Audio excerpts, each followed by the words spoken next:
여보세요. 앞뒤서는 인사하겠습니다. 복 있는 사람이 됩시다. 은혜 받읍시다. 다 잘 될 것입니다. 아멘. 오늘은 에레미야 9장 말씀을 읽었습니다. 에레미야 선지자는 눈물의 선지자 이런 별명을 가지고 있는 선지자입니다. 느헤미야는 멸망의 현장에서 말씀을 전했기 때문에 울 수밖에 없었어요. 왜냐하면 하나님께서 이사야 당시에도 그런 말씀을 주셨지만 이사야 때만 해도 상당히 이제 바벨론 포로는 좀 멀리 있었어요. 우시야, 요담, 아하스, 히스기야 때였으니까. 근데 이제 에레미야는 요시야, 여호아스, 여호야김, 시드기야. 그래서 요시야의 세 아들과 또 손자 이렇게 이제 나라가 완전히 이제 풍전등화 같은 그 시절에 이제 말씀을 전하게 됩니다. 에레미야 눈에는 나라가 이제 망하는 것이 뻔히 보이지만 당시 사람들은 전혀 예상치 못해서 상상도 하지 못했습니다. 어떻게 하나님의 백성들이 사는 나라가 망할 수 있겠느냐? 어떻게 하나님의 성전이 이방인의 말 발굽에 짓밟혀 무너질 수가 있겠느냐? 그런 일이 있을 수 없다. 그런 말을 하고 그런 애언을 하는 이 선지자 자체가 문제가 있다. 그래서 에레미야 선지자를 오히려 매국노로 매도하고 그랬단 말이에요. 그렇지만 하나님은 에레미야에게 계속 말씀을 했고 또 에레미야는 하나님의 말씀을 전했습니다. 나는 아이라 말할 줄을 모릅니다. 그랬지만 너는 아이라 말하지 마라. 내가 누구에게 가라고 하든지 너는 가고 무슨 말을 하라고 하든지 선포하면 된다. 그래서 에레미야는 하나님이 주시는 말씀을 선포했던 그런 선지자입니다.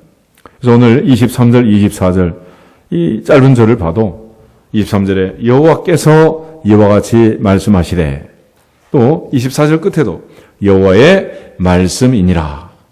그 다음 25절에도 여호와의 말씀이니라. 바로 위에 22절에도 너는 이같이 말하라. 여호와의 말씀에.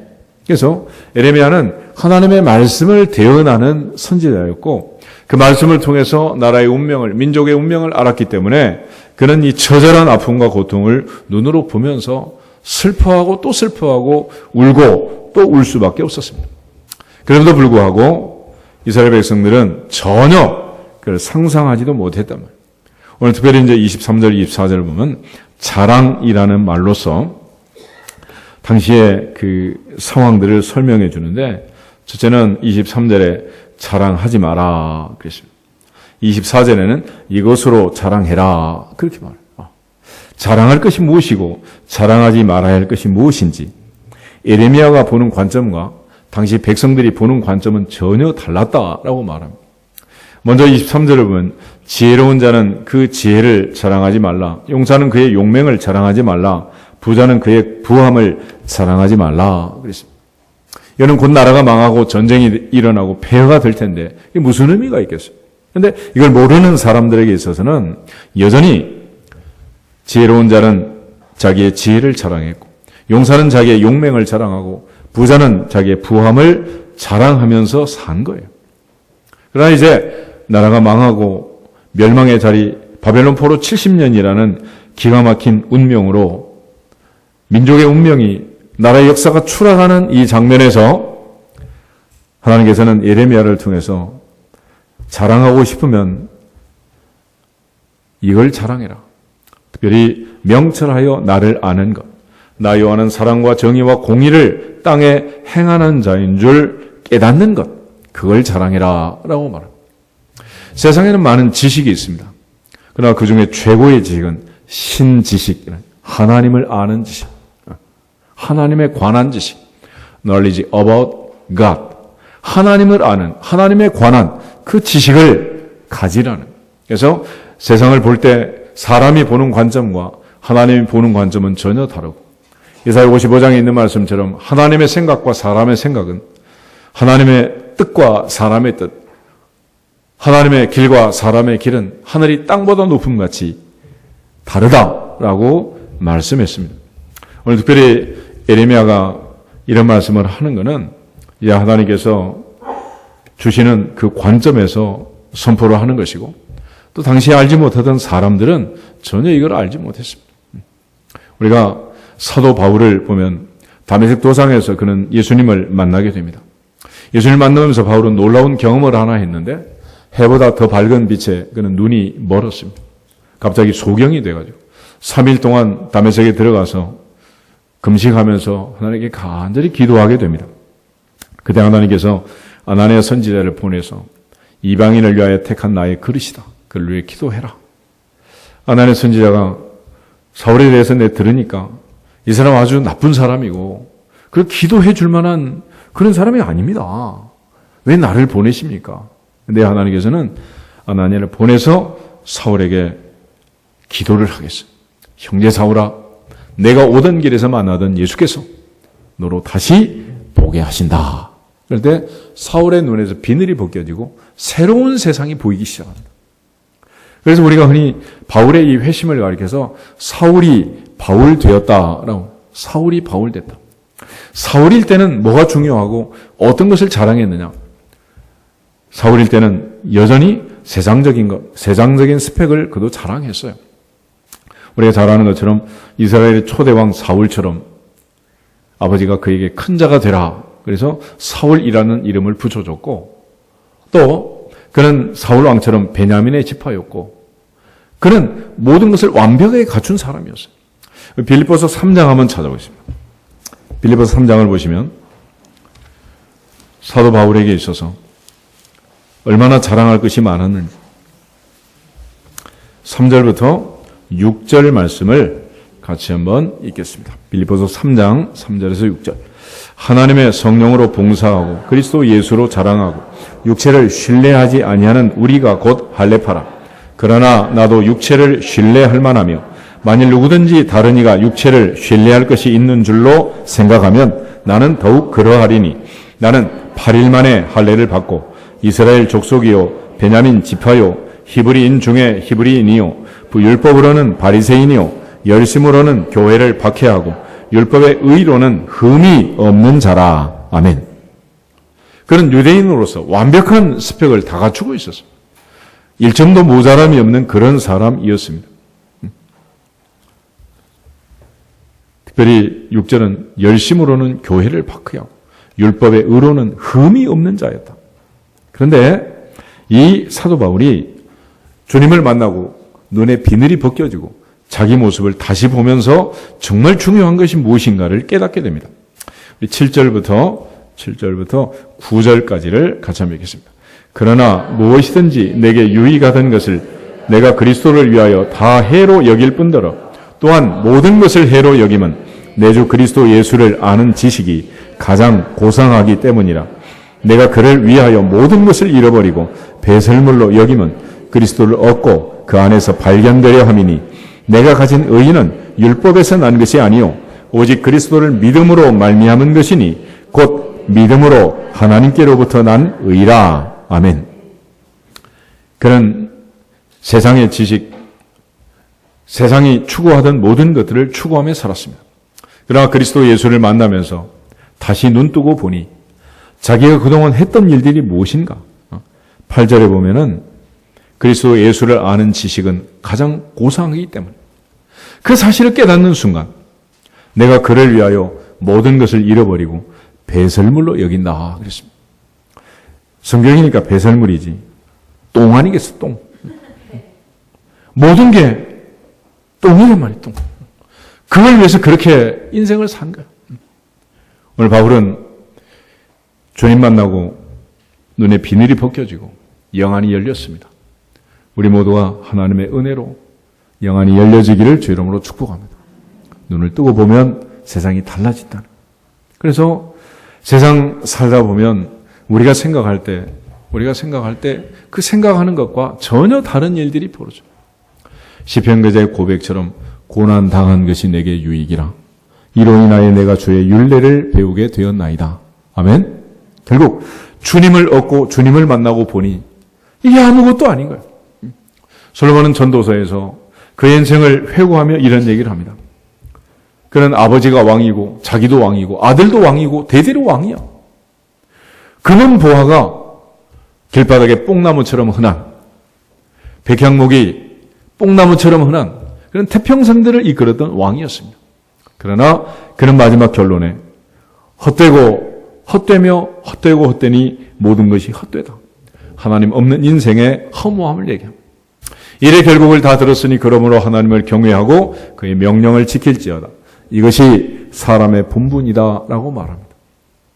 오늘날 나라와 싸우고 민족이 민족과 싸우고 기업이 기업과 싸우고 얼마나 많은 사람들이 투쟁하고 전쟁을 치르고 있어요.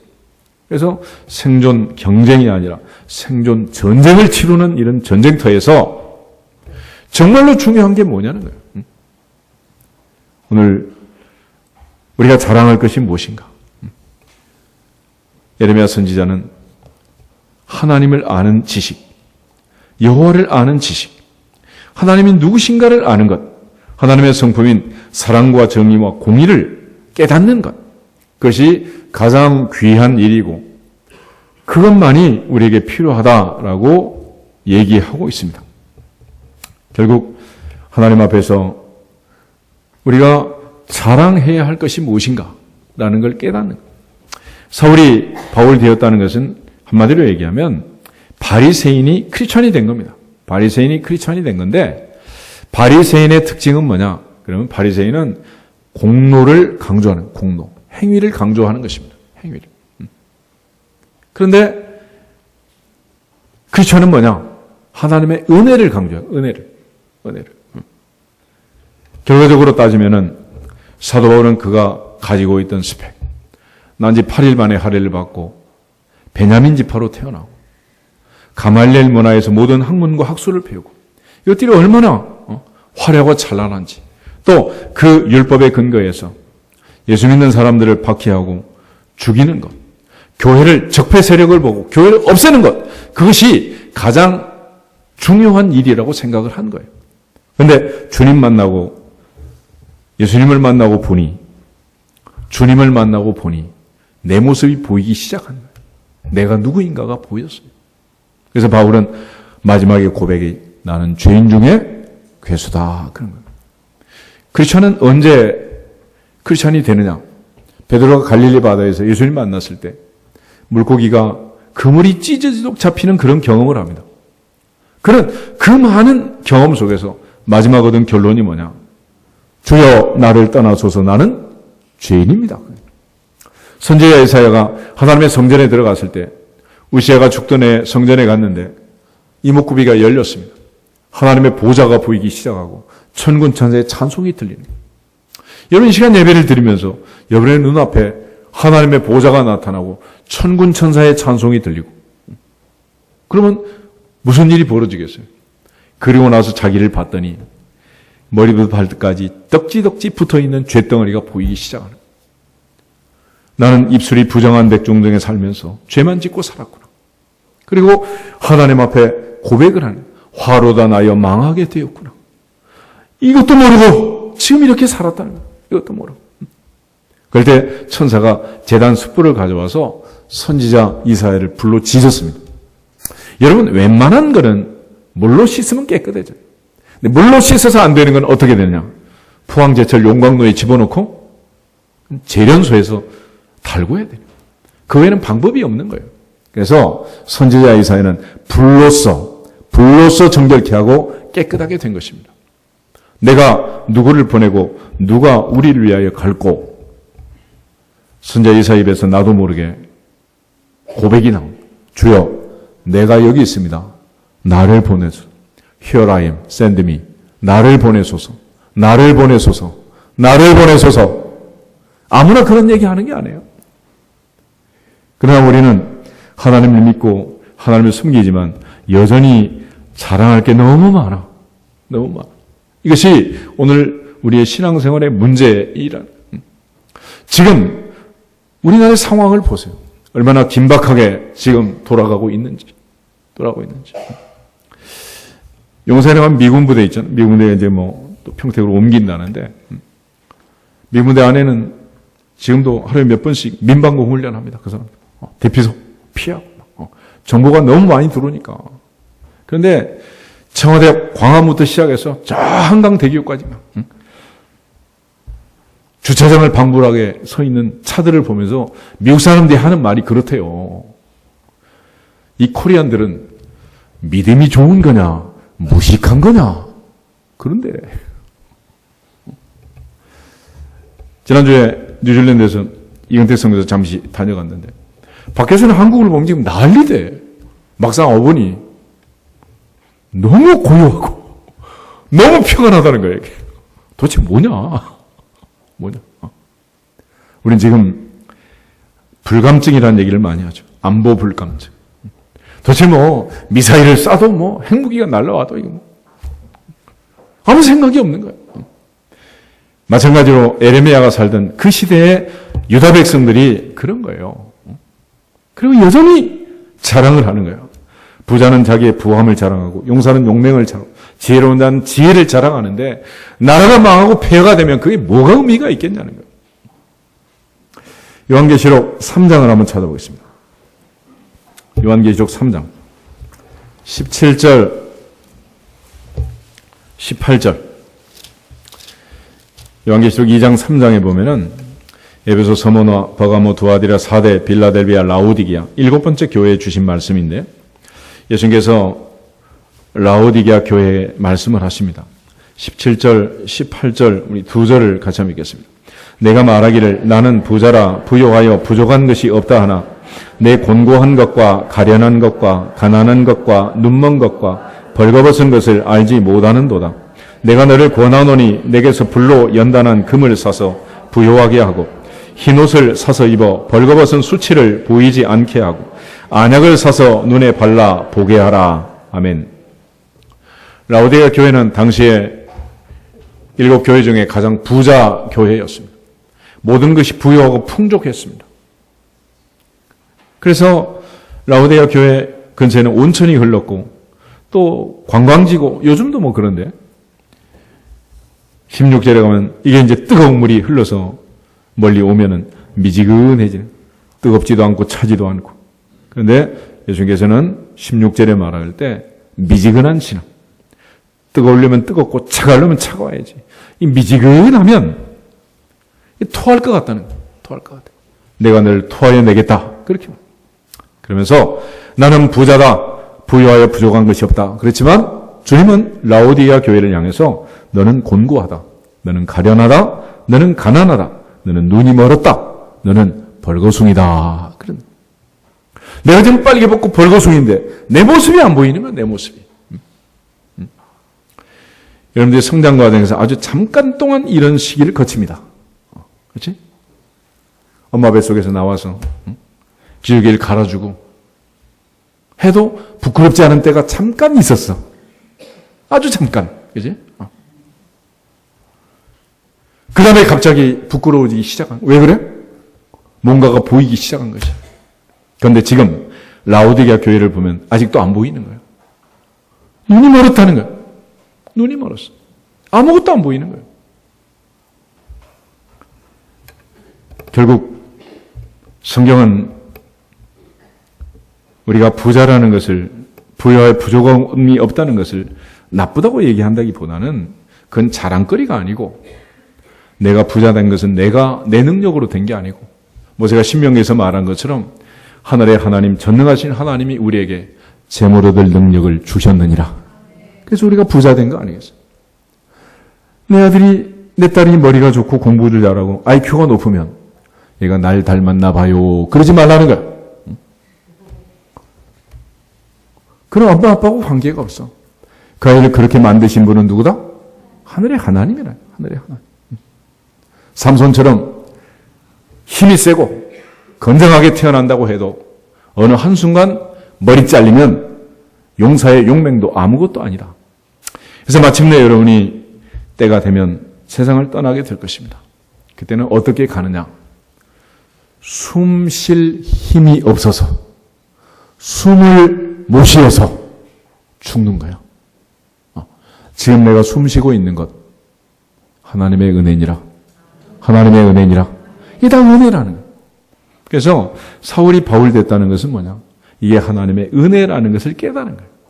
내 힘이 아니고 내 능력이 아니고 하나님의 은혜였구나라는 깨달은 거예요. 깨달아. 야고보서 1장을 한번 찾아보겠습니다. 야고보서 1장을 보면 야고보 선지자가 당시에 흩어져 있던 12지파, 유대인들은 특별히 고생을 많이 하게 돼 있지만은 오늘날도 세계에서 가장 많은 돈을 버는 부자들 아니겠어요?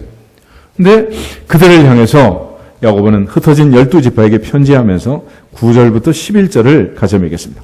낮은 형제는 자기의 높음을 자랑하고 부한 자는 자기의 낮아짐을 자랑할지니 이는 그가 풀의 꽃과 같이 지나감이라. 해가 돋고 뜨거운 바람이 불어 풀을 말리면 꽃이 떨어져 그 모양의 아름다움이 없어지나니 부한 자도 그 행하는 일에 이와 같이 쇠잔하리라. 아멘. 자랑할 게 뭐냐? 우리가 자랑할 게 뭐냐? 낮은 형제는 자기의 낮음을 서러워하지 말고 자기의 높음을 자랑해라. 고난당하는 사람은 그 고난을 서러워하지 말고 그것 때문에 내가 하나님을 찾고 하나님의 보좌 앞으로 나가는 그걸 자랑하라는. 반대로 부한 자는 자기의 낮아짐을 자랑할지니 이는 그가 풀의 꽃과 같이 지나간다. 해가 돋고 뜨거운 바람이 불면 풀이 마르고 꽃이 떨어지는 것처럼 부자의 부함은 아주 잠깐 동안이다. 잠깐 있다가 없어지는 거야. 잠깐.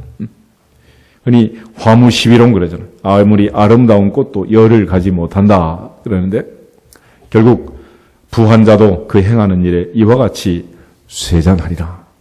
그래서 한때 부자 아니었던 사람이 몇 명이나 되겠어요.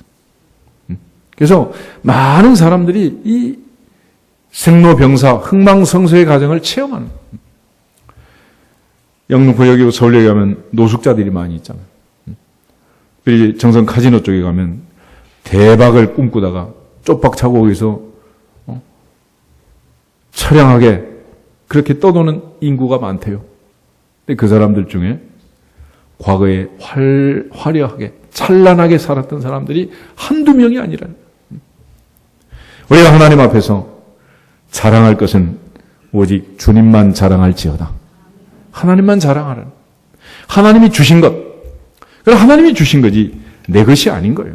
그러므로 물질도 하나님이 거두어 가시려면 하루아침에 거두어 갈 수 있는 거고 욥이 고백한 것처럼 주신 자도 여호와 취하신 자도 여호와. 할렐루야.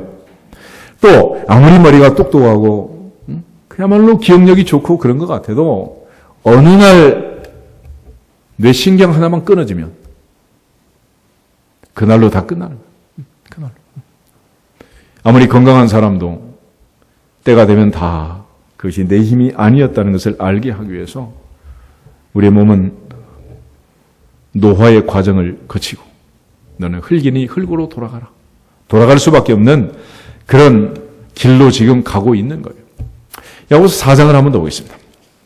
4장을 보면 그래서 야고보는 우리가 자랑하려면 무엇을 자랑할 것인가? 자랑해야 할 것이 이것이다. 하지 말아야 할 것이 이것이다. 라는 걸 가르쳐 주는데 13절부터 17절을 한번 더 읽겠습니다. 들으라 너희 중에 말하기를 오늘이나 내일이나 우리가 어떤 도시에 가서 거기서 1년을 머물며 장사하여 이익을 보리라 하는 자들아 내일 일을 너희가 알지 못하는도다. 너희 생명이 무엇이냐? 너희는 잠깐 보이다가 없어지는 안개니라. 너희가 도리어 말하기를 주의 뜻이면 우리가 살기도 하고 이것이나 저것을 하리라 할 것이거늘 너희 이제도 너희가 허탄한 자랑을 하니 그러한 자랑은 다 악한 것이라. 그러므로 사람이 선을 행할 줄 알고도 행하지 아니하면 죄니라. 이 보면 이제 한 사람이 계획을 하는 오늘 떠날까 내일 떠날까 스케줄을 잡고 또 어디로 갈 거냐? 뉴욕을 갈까? 베를린을 갈까? 파리를 가냐? 런던을 가냐? 아니 베트남을 가냐? 여하튼 장소를 정해가지고 계획을 세워서 또 1년 동안 머물면서 비즈니스에서 내가 이걸 창출하겠다. 이런 계획성 있는 비즈니스를 하는 사람이 있다는 거예요. 그리고 자기의 프로젝트를 이제 설명을 하고 많은 사람한테 알리고. 그래서 어떤 사람들 얘기를 가만히 들어보면 그 사람 몇 년만 있으면 이제 거부가 될 것 같잖아. 막 이런. 그런 사람 많아요. 그런데 모르는 게 한 가지 있다는 거예요. 모르는 게. 뭘 모르느냐? 14절. 내일 일을 너희가 알지 못하는도다. 내일 일을 모른다. 내일이 아니라 오늘 오후에 무슨 일이 있을지도 알아요, 몰라요? 그걸 모르는 거예요. 한순간에 모든 게 무너질 수가 있는 이 연약한, 무지한, 무식한 인생을 하나님이 바라보실 때 안타까운 것은 너희가 내일 일을 알지 못한다. 너희 생명이 무엇이냐? 무엇이냐? 너희는 잠깐 보이다가 없어지는 안개다. 안개다. 세상에 돈을 버는 사람들 얼마나 어마어마한 돈을 벌어요. 세상 떠난 스티브 잡스도 그렇고 병상에 계시는 이건희 회장님도 그렇고 작년에 무슨 뉴스 들으니까 주식으로 번 돈이 누워 계셔도 5조라 그러더라고요. 참. 더 놀라운 사실은요. 그 어마어마한 돈을 버는데 우리는 100만 원, 1000만 원 쓰는 것도 얼마나 힘들어. 돈 쓰는 게. 그지? 근데 부자들은요. 망할 때 그 어마어마한 돈을 하루아침에 다 망하는 거예요. 다 쓰는 거예요. 그것도 놀랍잖아요. 놀라운 일이야. 놀라운 일. 그런데 지금 이러한 안개 같은 풀의 꽃 같은 잠깐 보이다가 없어지는 안개 같은 인생을 살아가면서 꼭 자랑하고 싶으면 이렇게 하라는 15절에 있는 말씀처럼 주님의 뜻이면 우리가 살기도 하고 주님의 뜻이면 이것도 하고 주님의 뜻이면 저것도 하리라. 할렐루야. 예수님 겟세마네 동산에서 하신 말씀처럼 나의 원대로 마시고 아버지 원대로 하옵소서.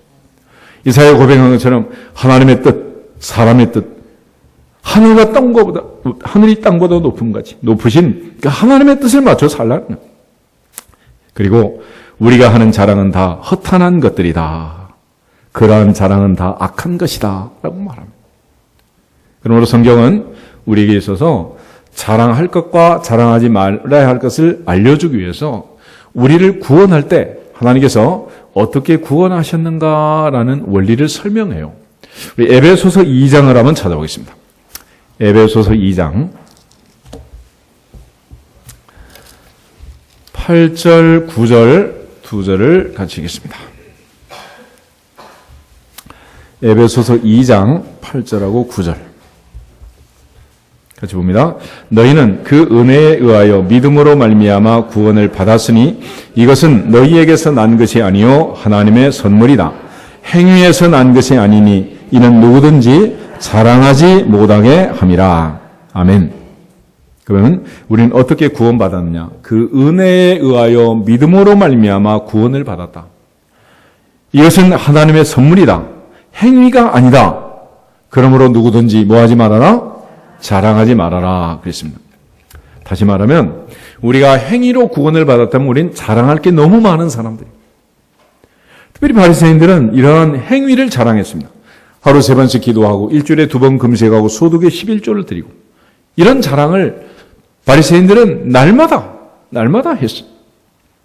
그런데 사도 바울이 은혜를 받고 바리새인이 크리스찬이 되고 나니까 그게 아니라는 걸 안 거예요. 우리는 행위로 구원받은 게 아니고 그 은혜에 의하여 믿음으로 말미암아 구원을 받았다. 할렐루야. 그러므로 은혜에 의하여 구원을 받은 사람이 할 일은 뭐냐? 감사하는 것입니다. 감사. 그러나 행위로 구원받은 사람은 자랑을 하는 거예요. 자랑. 우리가 불교와 기독교의 차이점을 얘기할 때 그 차이가 뭐냐? 행위에 대한 해석입니다. 기독교는 구원을 받았기 때문에 행하는 것이고 불교는 구원을 받기 위해서 행하는 것입니다. 이게 전혀 달라.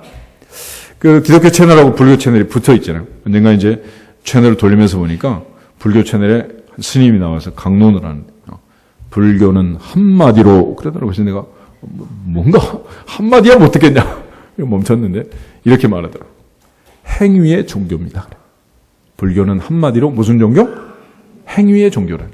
그 사람들은 내가 공덕을 쌓고 적선을 하고 그렇게 해서 도를 닦고 득도를 해서 구원에 이른다는 걸 전제로 하고 신앙생활을 하는 거예요. 그 사람들은.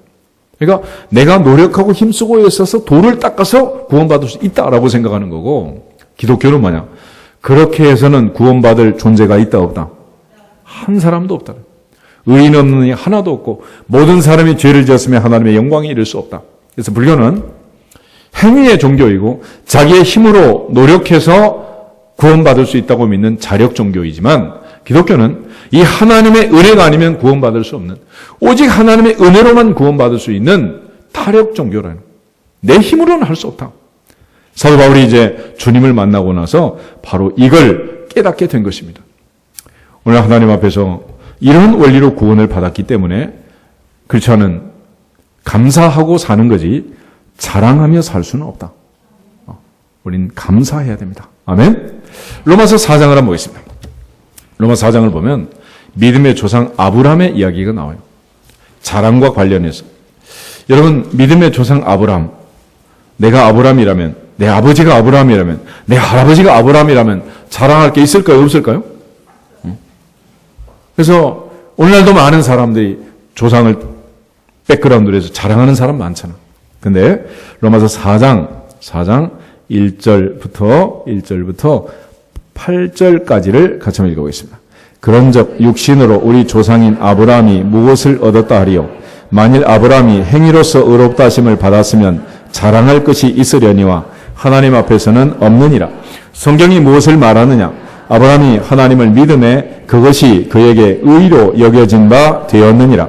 일하는 자에게는 그 싹이 은혜로 여겨지지 아니하고 보수로 여겨지거니와 이를 아니할지라도 경건하지 아니한 자를 의롭다 하시는 이를 믿는 자에게는 그의 믿음을 의로 여기시나니 일한 것이 없이 하나님께 의로 여기심을 받는 사람의 복에 대하여 다윗이 말한 바 불법이 사함을 받고 죄가 가려짐을 받는 사람들은 복이 있고 주께서 그 죄를 인정하지 아니할 사람은 복이 있도다 함과 같으니라.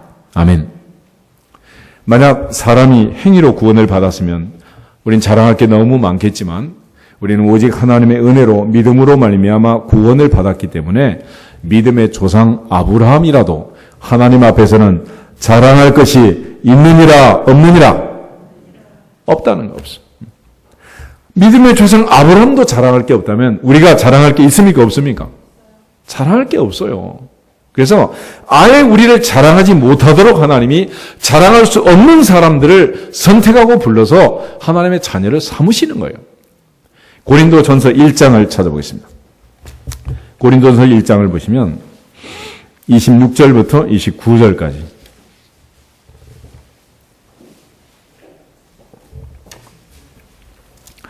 고린도전서 1장 26절에서 29절 보겠습니다. 형제들아 너희를 부르심을 보라.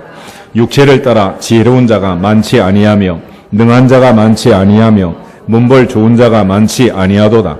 그러나 하나님께서 세상에 미련한 것들을 택하사 지혜 있는 자들을 부끄럽게 하려 하시고 세상에 약한 것들을 택하사 강한 것들을 부끄럽게 하려 하시며 하나님께서 세상에 천한 것들과 멸시받는 것들과 없는 것들을 택하사 있는 것들을 폐하려 하시나니 이는 아무 육체도 하나님 앞에서 자랑하지 못하게 하려 하심이라. 아멘. 사도 바울은 하나님께서 우리를 부르시는 그 부름을 소명을 보라는 거예요. 하나님 어떤 사람 부르냐? 어떤 사람 부르냐? 100살의 할아버지 아들 낳게 했습니다. 40의 모세가 아닌 80의 모세를 불러서 출애굽을 이루었습니다. 왜 그렇게 했을 것 같아요? 뭐 하지 말라고? 자랑하지 말라고. 자랑. 애도 못 낳는 불임녀 한나에게 눈물로 기도하게 하고 통곡하고 서원하게 해가지고 사무엘이라는 아들을 낳았어요. 뭐 하지 말라고? 자랑하지 말라고. 자랑하려면 누구 자랑하라고? 하나님 자랑하라고. 그래서 한나는 사무엘상 2장에 아이 낳고 하나님께 바치고 이런 자랑을 해요. 여호와는 죽이기도 하시고 살리기도 하시고 높이기도 하시고 낮추기도 하시는도다. 할렐루야. 그러니까 하나님을 자랑합니다. 그래서 하나님께서 우리를 부를 때는 아예 자랑할 수 없는 문벌도 좋지 않고 능력도 없고 머리도 나쁘고 재주도 없는 미련하고 약한 자들을 선택한다는, 그들을 통해서 하나님이 역사를 한다는 거죠. 놀라운 일 아니겠어요? 그럼 제가 그 충신대학 가서 이제 강의를 하고 있는데 어제도 뭐 사실은 수시 전형하는 날이었는데 우리 나들이가 하느라고 못 간다. 그러고 이제 안 갔는데 여튼 그 애들 오는 걸 보면요. 총신대 어떤 애들이 올 것 같아요? 이 학교가 자그마치 115년이 넘은 학교인데 애나 지금이나 내가 들어가는 40년 전이나 지금 똑같아요. 아버지가 무슨 판사, 검사, 의사, 장차관 이런 집 애들이 충신대 오겠어요? 그러나 아무도 안 옵니다. 바로 옆에 숭실대학이나 국립묘지 뒤편에 있는 중앙대가 훨씬 스펙이 좋지. 중신대 애들은요, 그러지가 않아요. 얘나 지금이나 똑같아. 그러다 뭐 하지 말라고 그러겠어요? 자랑하지 말라고. 근데 지금 보면요, 아프리카 오지에도 가도 충신대 출신들이 쫙 깔려 있어요. 세계 전역에. 서울대 출신들이 아프리카 오지에 뭐 때문에 가겠습니까? 거기 뭐 하러 가요, 거기를? 왜 들어가겠어? 아무도 안 가. 하나님께서 우리처럼 미련하고, 천하고, 모자라고, 이런 사람들 불러다가 하나님 나라 일을 하는 거예요. 뭐 하지 말라고? 자랑하지 말라고. 자랑하지 말라고. 그래서 사도 바울은 깨달은 거예요. 아, 내가 그동안 자랑한 게 똥이었구나, 똥. 그리스도 예수, 십자가. 난 이것만 자랑하겠다. 나는 십자가 외에 자랑할 것이 없다. 라고 깨달은 거예요. 그 깨달음이 어떻게 왔느냐? 은혜를 받고 나니 깨달은 은혜. 그래서 바울은 하나님 앞에서 그 은혜가 얼마나 놀라운가를 안 거예요. 은혜의 특징은 두 가지입니다. 하나는 무조건적이다. 하나는 불가항력적이다. 그 무조건적이고 불가항력적 은혜로 다메섹 도상에서 나를 붙들어가지고 눈을 기만과에서 수술한 게 아니라 다메섹 안과에서 3일 동안 수술해가지고 새로운 눈을 뜨게 한 거예요. 할렐루야. 그렇게 눈 뜨고 보니 세상이 달라 보이는 거죠. 완전히 새로운 세상을 본 거예요. 그 중에 특별히 내가 어떤 사람인가를 깨달은 거예요. 고린도전서 15장을 한번 보겠습니다. 고린도전서 15장 8절에서 10절. 고린도전서 15장 8절부터 10절 말씀을 보겠습니다. 맨 나중에 만삭되지 못하여 난자 같은 내게도 보이셨느니라. 나는 사도 중에 가장 작은 자라. 나는 하나님의 교회를 박해하였으므로 사도라 칭함 받기를 감당하지 못할 자니라. 그러나 내가 나 된 것은 하나님의 은혜로 된 것이니 내게 주신 그의 은혜가 헛되지 아니하여 내가 모든 사도보다 더 많이 수고하였으나 내가 한 것이 아니요 오직 나와 함께 하신 하나님의 은혜로다. 아멘. 바울은 이 은혜라는 것을 깨달으면서 동시에 내가 얼마나 자격이 없었는가를 깨달은 거예요. 나는 칠삭동이 팔삭동이처럼 엄마 뱃속에서 달도 채우지 못하고 나온 애라. 사도 중에 가장 작은 자다. 하나님의 교회를 박해했으므로 사도라 칭함을 감당할 수도 없는 사람이지만 하나님께서 내게 사도의 직분을 주셔서 이 일을 하게 하셨으니 나의 나 된 것은 하나님의 은혜라. 하나님의 은혜라. 하나님의 은혜라. 또 모든 사도보다 더 많이 수고하였으나 그것도 내가 한 것이 아니오고 하나님의 은혜니라. 하나님의 은혜니라. 하나님의 은혜니라. 우리가 하나님의 교회에서 직분 맡아 일하고 수고하고 봉사하는 거 내가 잘나서 똑똑해서 한 거 아니고 100%, 200%, 10,000%, 100,000% 하나님의 은혜니라. 하나님의 은혜니라. 이게 하나님의 은혜인 거예요. 은혜. 이걸 가지고 자랑할 수가 있겠어요? 그냥 하나님의 은혜야. 그래서 바울은 이 하나님의 은혜를 깨닫고 나니 1차, 2차, 3차 전도 여행을 하고 로마 여행을 하고 로마를 정복하고 기독교를 세계적인 종교로 탈바꿈시키는데 이방인을 위한 하나님의 그릇으로 선택받아 그 사역을 했지만 그가 깨달은 것은 오직 하나, 하나님의 은혜니라. 하나님의 은혜니라. 금년 10월 31일이 이제 종교개혁 500주년이 되는 그런 기념일입니다. 그래서 종교개혁 500년 그래가지고 리프 500, 500 그러면서 지금 행사를 하고 준비하고 학교에서 그러는데 결국 종교개혁의 가장 중요한 주제 하나가 뭐냐면 솔라 그라티아. 오직 은혜라니. 오직 은혜. 오직 은혜. 할렐루야. 오직 은혜. 은혜야. 에베소 3장을 한번 더 보겠습니다. 에베소 3장 7절부터 9절.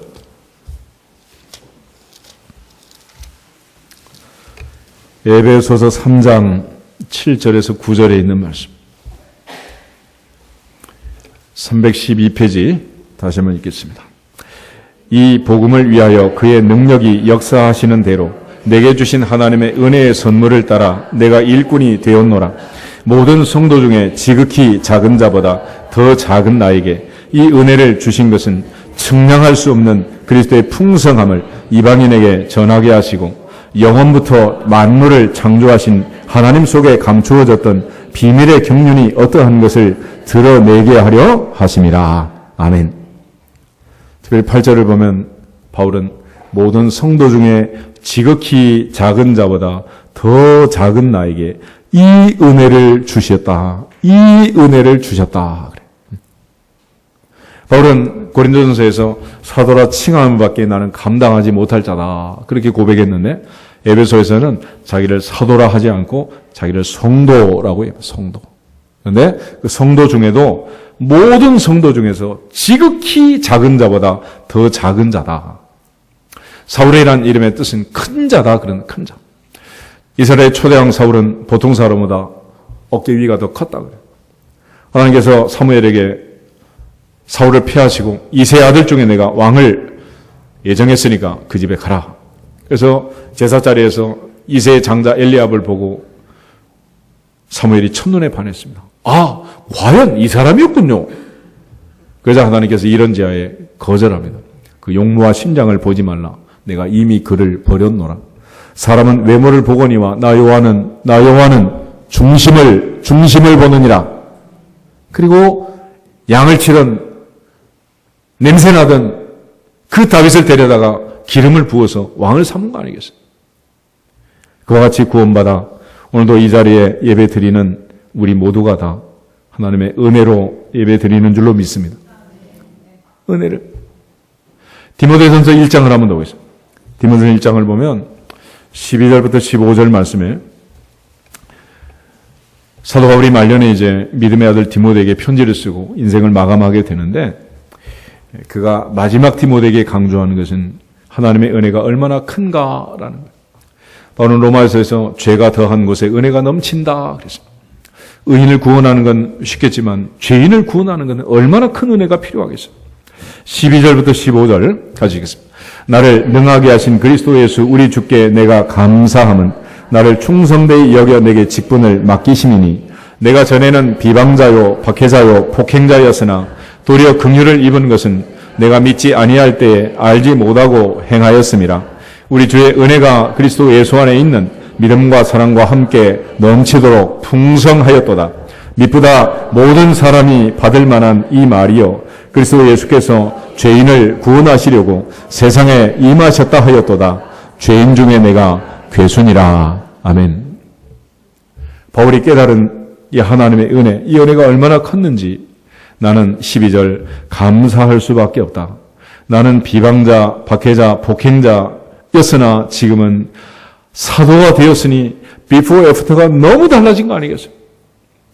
여기에 대해서 바울이 감사한다는 것은 내가 시험 공부를 하고 고시 패스를 해가지고 자격증을 따서 그렇게 변화가 된 게 아니고 이건 하나님께서 충성되이 여기고 직분을 맡겨줬다는 거예요. 맡겨줬어요.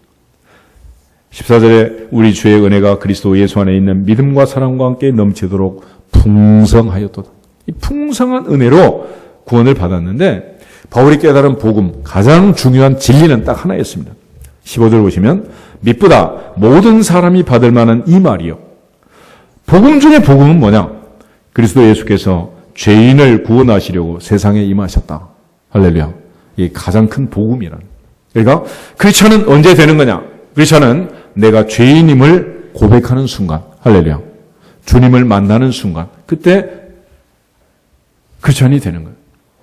베드로가 갈릴리 바다에서 주여 나를 떠나소서 나는 죄인입니다. 고백하는 그 순간 베드로는 주님을 영접할 자격을 얻고 믿음의 반열에 입문을 한 것입니다. 할렐루야.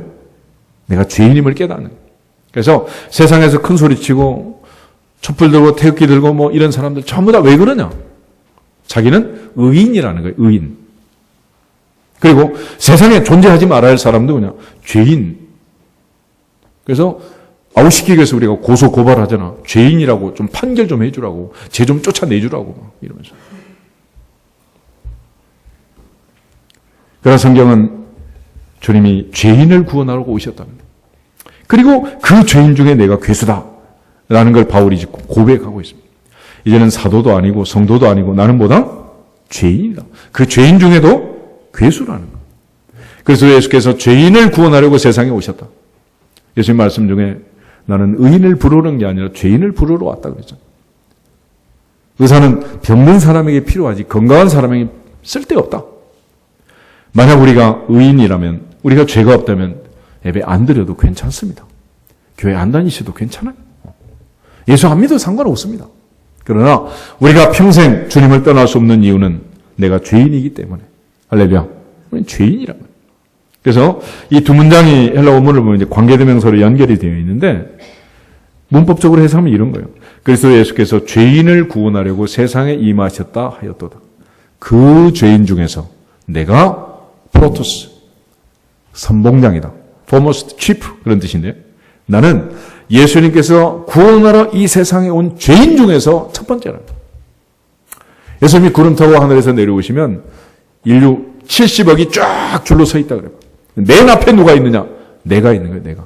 그래서 바울은 갈라디아서 2장 20절에서 이런 고백을 합니다.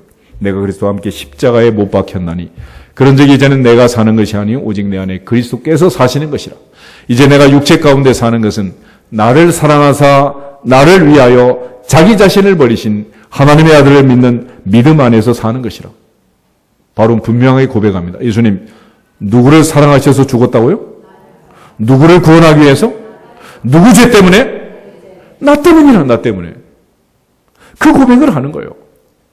그리고 내가 죄인이요 예수님의 보혈로 구원받은 죄인이라는 사실을 깨닫고 고백한 크리스찬이 할 일은 하나님 앞에 감사할 일밖에 없는 것입니다.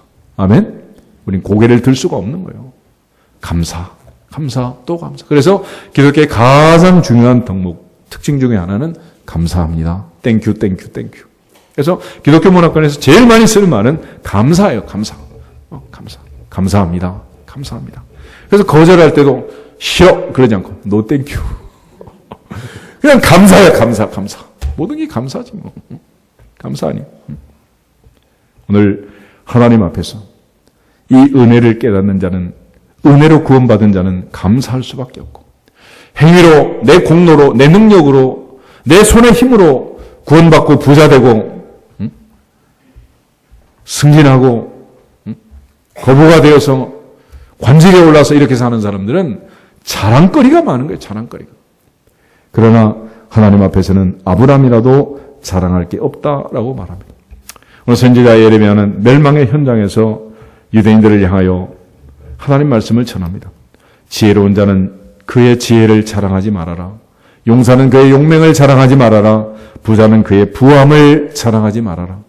우리가 자랑할 것은 오직 이것. 내가 명철하여 하나님을 아는 것. 여호와 하나님은 살아계시요 정의로운 분이요 공의로운 분이요 하나님의 성품을 알고 하나님이 누구신가를 아는 것. 그 하나님에 대한 지식, 그걸 자랑하라 그랬습니다.